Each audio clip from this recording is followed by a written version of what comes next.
Hey, nous voici pour une nouvelle vidéo. Donc aujourd'hui, je viens vous parler du manga Academy Alice. Donc le 31, qui est donc le dernier tome pour ceux qui ne savaient pas, et qui s'attendait à l'an 32, et voilà, il y en a plus. Regardez ce mignon, on voit l'auteuse, enfin le personnage de l'auteuse. Bon, donc ils nous ont fait une petite illustration que je trouve très mignonne avec une canne et tout.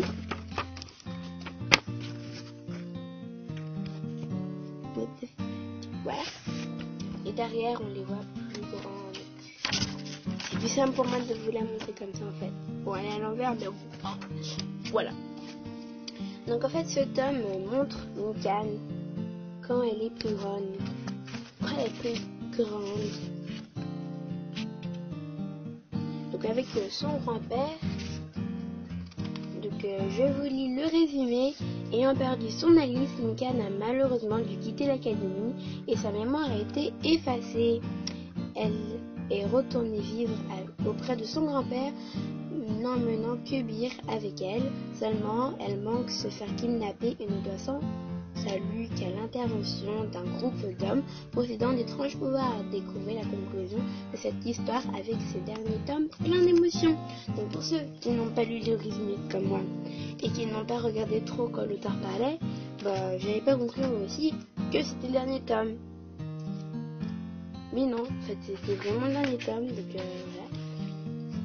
Donc c'est trop mignon.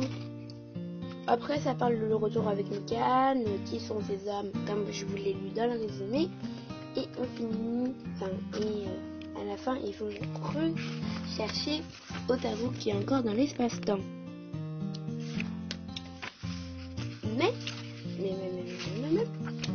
comme c'est le dernier tome, on ne sait rien de plus. C'est ça qui m'a assez déçu dans le manga en autre. Parce qu'en fait, à la fin, elle nous a donné des images un peu. Donc là, on voit Natsume et Mikan ensemble, Otaru et Mikan ensemble, Otaru. Là, on voit le mariage. Si vous voyez à peu près, c'est mal fait, désolé. Là, on voit en fait, je sais pas trop qui c'est, mais je pense que c'est Natsume et Mikan qui ont eu un enfant. Parce que là, on voit que l'enfant a la couleur de cheveux de Natsume et que là, c'est Mikan, enfin, je pense. Et donc Natsume, sauf qu'il n'a pas les cheveux clairs. Après, je ne sais pas. Là, on voit qu'ils ont retrouvé Otaru. Et là, c'est super heureux. On voit le mariage de Mikan et de Natsume.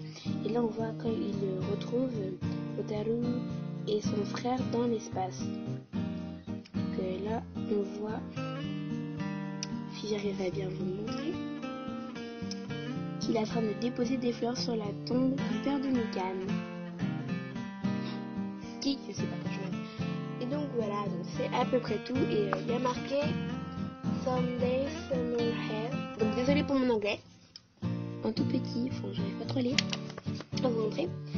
Donc voilà, ça m'a assez déçu parce qu'avec tout ce manga, il y en a quand même 31 tomes. Ça aurait été bien qu'elle mette genre juste un tout petit 32 qui nous parlait même de ce qui s'est passé. Parce qu'on n'a pas vraiment vu les images qu'elle a indiquées, on aurait vraiment pu voir tout ce qui s'était passé, quoi. Elle nous l'a mis en image, et moi j'aurais bien voulu le voir en manga, ça aurait été très bien, très cool, mais bon, hein, c'est vraiment un super manga, donc à la fin, vaut mieux pas trop se plaindre. Et voilà. Donc ensuite, à la fin, on a un résultat de concours. Donc le gagnant, ou la gagnante, c'est Natsume, qui est le premier. À ma plus grande surprise d'ailleurs. Donc voilà. On va finir donc sur une image de enfant, je trouve ça trop mignon. Donc voilà, donc pour tous ceux et celles qui connaissent donc d'autres mangas de cette mangaka, mettez-le en barre d'infos, ça me ferait très plaisir. Et donc je vous fais un gros bisou et à la prochaine vidéo.